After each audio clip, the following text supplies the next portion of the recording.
Hello guys, welcome to Tech Tricks tutorial. In this video, I will show you how to invite people to WhatsApp group. So let's get started. First, head over to your group chat. Then click this part at the top. Now click Invite via link at the bottom.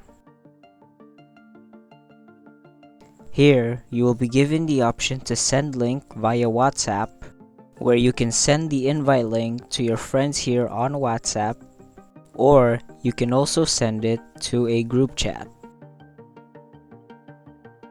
You're also given the option to share the link to another app and more, but that's pretty much it. Thank you for watching this video. If you found this video helpful, please consider dropping a like and subscribing to the channel.